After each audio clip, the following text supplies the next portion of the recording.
All right. Hello, everybody. This is Miss Pie again. Today is my last day of helping with Challenge Day, so I will be back in the classroom tomorrow. Please make sure you have all your notes filled out and all your worksheets done and turned in. Today in class, we're going to be hopping around quite a bit between two different worksheets and your notes. So before we get started, go ahead and get your pink notes out. And the patterns worksheet, you should have a patterns worksheet and a worksheet that says adding, subtracting, and multiplying vectors. Some of you will want to have your calculators with you as well. We will be using them in class today, so get your calculators. All right, let's go ahead and get started. This is, let's see, which problem is it? Yep, all right, this is problem number 1 on the patterns worksheet. And a couple things that it wants you to do. It wants you to plot the given points and then sketch and describe each vector using components. So my points are going to be point A will be here at -3 and -1. Point B will be here at -2 and +2. And point C would be here at 3 and 4. Okay, so if we are looking for, or if we want to draw vector u, which is from point A to point B, we would get this line, whoops, let's see, this line here. It would start at point A and it would end at point B. Notice where the arrow tip is pointing at point B. And then if we wanted to create vector V, we would start at point B and end at point C. So we're starting here and end at point C. And then vector W would start at point A and end at point C. So start here and end here. Please make sure your lines have arrow points pointing to the terminal point or the end point, and make sure you have little dots for the beginning point or initial point. All right, so now to do the components for this, if I start at point A and I go to point B, I'm going to go to the right 1 unit, so that's my A value, or my X value is 1, and I'm going to go up 3 units, 1, 2, 3 units up. So that's why my Y, or my B value, is 3. Okay? I totally just realized I had all this showing up there. Don't worry about this for now. If I wanted to, if I want to find my components for vector V, starting at point B and going to point C, I'm going to go over 1, 2, 3, 4, 5 units to the right and up 2 units, 1, 2. So my components would be 5 and 2. Okay, I just showed you the answer for W. Let's count our points here. We start at A and go to C, so 1, 2, 3, 4, 5, 6 units to the right, and 1, 2, 3, 4, 5 units to up. So that's how we get these components. Super easy. We're just counting the grid lines. Okay. I'm going to come back to number 1 in just a little bit. Actually, let's go ahead and look at this. So vector 1, one thing I want you to notice in problem number 7, let's see, is it number 7? Oh gosh, let me look. Oh, yep, it is number 7. And problem number 7 says, in these problems, what patterns do you notice regarding the components of vectors u, v, and w? Specifically, how can the components of w be determined from the other 2 components? All right, so let's look at this scenario real quick. If I add this x value to this x value, 1 plus 5, I get 6. If I add 3 plus 2, I get 5. And that is always going to work when you are adding 2 vectors together. So let's say we're adding this vector and this vector. I'm going to get vector W. See how I did that? Why am I doing that? Oh, sorry. This is an example of the distance formula. Okay, I know a couple videos ago, I think, can't remember which video it was, I said that we would go over the distance formula. This is an example of the distance formula. You learn like the distance formula in Algebra 1. So basically all I'm doing is I'm using that distance formula to find or to add these two vectors together. Very, very similar, okay? All right, let's go ahead and move on. I think this is problem 6 as well, okay? It's all done for you. I plotted point A, point B, and point C, and then vector U is from point A to point B, and I'm going 1, 2, 3, 4, 5 units to the left. That's why this 5 is a negative, because I'm moving to the left, and then 1, 2, 3, 4 units up, and then for vector V, which is from point B to point C, I'm moving 1, 2, 3, 4, 5, 6, 7. I know it is super hard to count, but it's 7 units to the right and 1 unit down. Okay, and again, in this case, I'm adding these two together. Well, -5 plus 7 gives me a 2, and 4 plus -1 gives me 3. Okay, I can also count these, so 1, 2 units to the right and 1, 2, 3 units up. So I can either find vector W by counting how many grid lines up and over I'm going, or I can add these two sets of components together and I can get this. Either way works. So to answer this question, you're just going to add the x's together, add the y's together, and that's how you get your resultant vector. Okay. All right. Let's see. You have 2 more problems on this worksheet to do. I'm going to ask the sub to pause this video for about 2-3 minutes to give you time to work on these problems, and then go ahead and start the video again.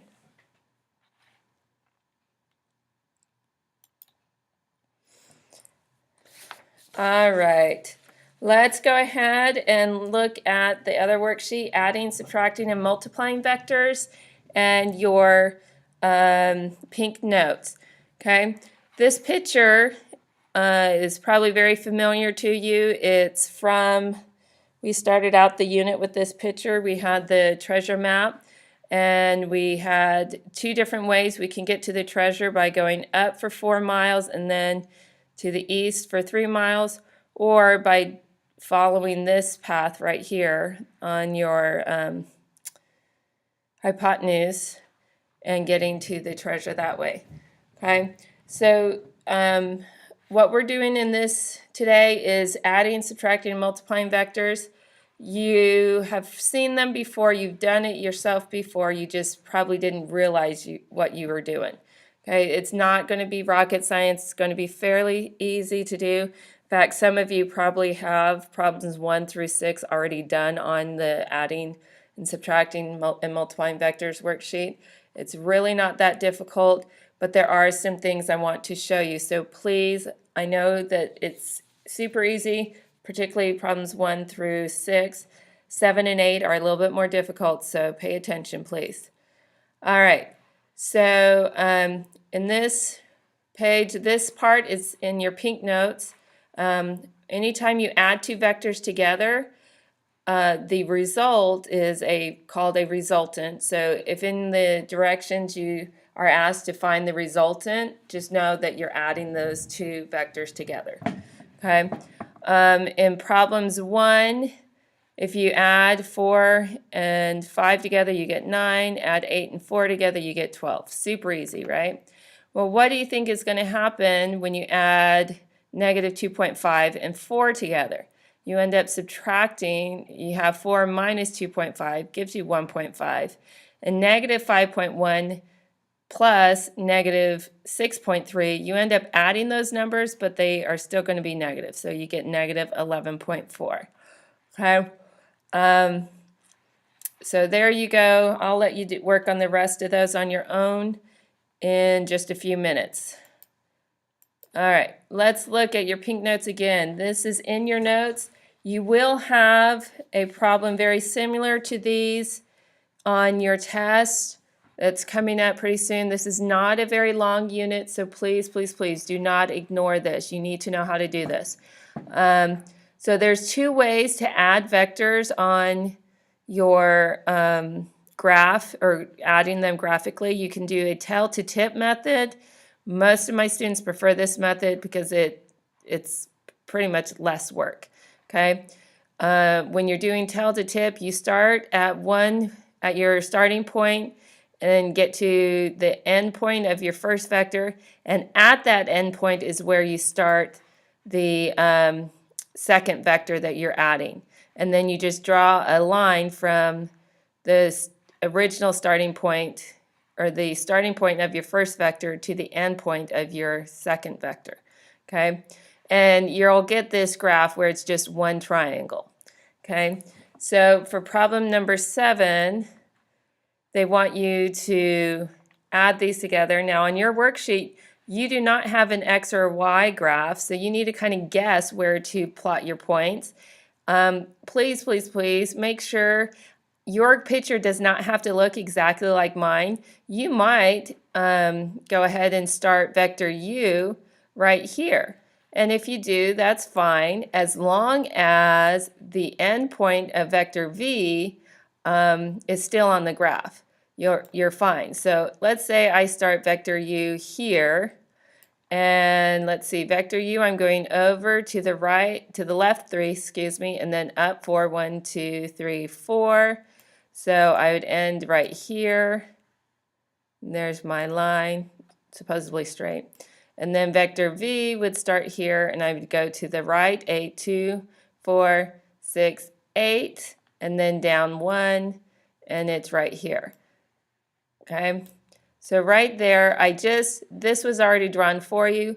Notice I started at a different point, but my shape is roughly the same. My lines are a little bit squiggly, but that's okay. It's roughly the same. As long as my graph, or the picture, the whole thing is on the graph, I'm fine. Okay, sometimes it can be a little bit troublesome trying to pick a point to start at and have everything fit. That's why I went ahead and showed you this. Tomorrow you will have a worksheet that has several problems like this, where you're just adding two vectors. Half of the problems will tell you to add it with the tail to tip method, and the other half of the worksheet will tell you to add it with the parallelogram method. Okay, so let's go ahead and look back at our notes at that method.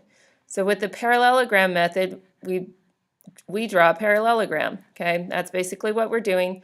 In this case, both vector U and vector V start at the same starting point, and you get to the two endpoints. And then you, at the endpoint of vector U, or the terminal point of vector U, you start vector V again, and at the endpoint of vector V, you start vector U again, and then the two endpoints coincide, or they intersect each other right there. So let's look at the tail to tip method. You just have one little triangle. In the parallelogram method, you have a parallelogram. And if you'll notice, this is literally twice the work. Sorry, it's late. Anyway, so you're doing more work, but there are some times that you do actually need to draw it this way. You will have some application problems where you will need to be able to draw your graph this way. Okay, both of them work. If you notice, they're in your notes. You have the same resultant. The resultant is the same length, whether you use the tail to tip method or the parallelogram method. Both of them work. Both of them will give you the same answer. All right. So if you look at problem 8 on your worksheet, again, you don't have an X and Y axis. I am showing you where to put it. I would prefer everybody to put it here. You could start it here. You could probably start it here if you wanted to, or here. But if you moved over too far this way, you might run out of space here. Okay, So just wherever you choose to start your parallelogram, make sure you have enough space on your grid lines to make it fit. Okay, and notice if I just counted how far over and how far up I went from my starting point here, I'd go 1, 2, 3, 4, 5, 6, 7, 8, 9 units to the right and 1, 2, 3 units up. I can also add the 2 plus 7 gives me 9 and 4 plus -1 gives me 3. Either way works. I know it seems very simple. Where am I at? Oh, sorry, I accidentally moved backwards. Oh, there we go. Nope, there we are. All right, either method works. So it's pretty easy to add vectors together. Let's look at scaling vectors. Basically, when you're scaling vectors, you are just multiplying your vector by a constant term, and those are called scalars. It's just some number that you're multiplying both coordinates by. So this top part is in your notes. Let's look at the problems on your worksheet. I'm going to do a few of them for you, with you, and then you have to do the rest on your own. So if I wanted to scale vector z, so I'm multiplying both terms by 2, then I would set up the equation as 2 times 6 and 2 times -2. Okay, well 2 times 6 is 12. And -2 times 2 gives me -4. Super easy, right? Let's look at number 14. We have -3 times w and a -3 times -4 because that's what my components are for w. And then -3 times 5 gives me -3 times -4 gives me +12, and then -3 times 5 gives me -15. All right, now problems 15, 16, and 17 are a little bit more difficult. And in this case, I'm scaling vector z by multiplying it by 2 and vector w by multiplying it by -3, and then I'm adding them together. Okay, so I'm going to take these two answers that I already found, and I'm just going to add them together. And yes, I could do this and then plus this and then this plus this and do it that way too, but I've already done it once. I don't need to do it again.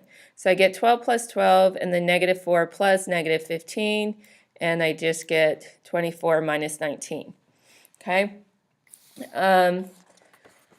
I have a little bit more to go over in the video, so I'm going to have the sub not pause the video yet. Let's finish this video, and then she can rewind it if you need to see anything again, or just give you class time to work on this worksheet.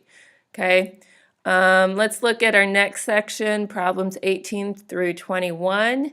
And let's see, we're finding our magnitude and direction based on the components. Remember your formulas to find magnitude and direction. So if I have 4 and 3 for my components, I'm going to do the square root. Oh, I need to make this eraser smaller. The square root of 4 squared. Come on, there we go. Square root of 4 squared plus 3 squared equals 5. So my magnitude for this is 5. I could have swore I put that up there. Let's see. There we go. The magnitude is 5.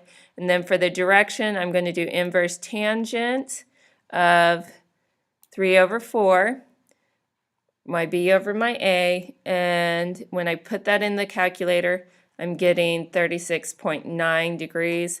Remember, with our degrees, we round to 1 decimal place. But notice on the worksheet, the answer key, they went ahead and just rounded it up to the whole degree. I prefer you guys to round to 1 decimal place.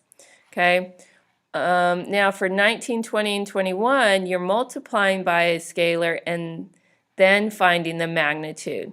So for number 21, we need to multiply by negative 1.5 first to find our new components. And when we do that, we're going to get negative 6 and negative 4.5. Well, if I start my graph at the origin again, then my endpoint is going to be, or my vector is going to look like this. Notice I'm in the third quadrant here, and my x value or my a value is negative as well. So when I go to find the inverse tangent, there's something else I have to do. Do not forget what it is. Okay. Again, I'm using my Pythagorean theorem to find my magnitude. So I'm going to have the square root of negative 6 squared plus the square root of negative 4.5 squared. And I just type it all in my calculator. The calculator is going to give me 7.5. Because I have a nice rounded answer, I'm going to go ahead and leave it as 7.5.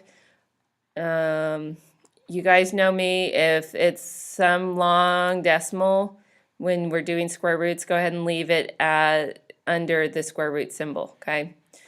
Now, for the direction, okay, we're going to do inverse tangent again, and let me make this bigger. So we're doing inverse tangent again, and it's going to be inverse tangent of negative 4.5 divided by negative 6. And you guys know that a negative divided by a negative is just going to be a positive. So in this case, if you just want to type in inverse tangent of 4.5 divided by 6, it'll give you the same answer. It'll give you 36.9 degrees. But recall that anytime your x value is negative, you always want to add 180 degrees to it. Okay? When you do that, you get 216.9 degrees. So let's look at our picture. Notice we had 3 and a 4 here, and we got 36.9 degrees. When we have negative 4.5 and negative 6 here, we also get 36.9 degrees. But because my x is negative, I'm adding 180. And what happens to the direction? Well, instead of being in the first quadrant, I am now in the third quadrant. Okay. Let's see. Is there anything else I want to go over with you? Nope. All right, let's look at the very last section. This is going to be super easy. Subtracting. Again, this is in your pink notes. You guys know how to add. You know how to subtract. Particularly when you have a negative number, it just makes you add instead of subtracting. These are 3 of the problems. I'll let you do the other 3. It's not too hard. If I just have z minus w, I have 6 minus negative 4 means plus 4, so I get 10. And negative 2 minus negative 5 means I'm subtracting, sorry. Negative 2 plus, no, sorry. Gosh, I'm going crazy. All right, so negative 2 minus positive 5, there we go, gives me negative 7. And for this one, I'm scaling z by 2. Notice I'm just multiplying my z components by 2, not my w components by 2. And when I do that, I get 12 minus negative 4 gives me 12 plus 4, so 16, and then 2 times negative 2, so negative 4, minus 5 gives me negative 9, okay? And then for 24, notice this time I'm multiplying w by a negative 2, or by 2, and it gives me a different resultant, okay? So I'm doing all the math. There you go. All right, I know that I went through this very quickly. If you need the substitute to rewind so you can watch something again, go ahead and have the sub do that. At this point, you guys have the rest of the class period to work on these 2 worksheets. Please try to get at least the patterns worksheet turned in before you leave class today, and then get as much of the adding, subtracting, and multiplying vectors done before you come to class tomorrow. I will be here tomorrow, hooray. And we'll have lots of more fun with vectors. All right, we are getting ready to start applying what we know to real-world problems, and it is a lot of fun. So I will see you guys tomorrow. Oh, let me close this. I don't need that anymore. Okay, sorry. I will see you guys tomorrow. Bye.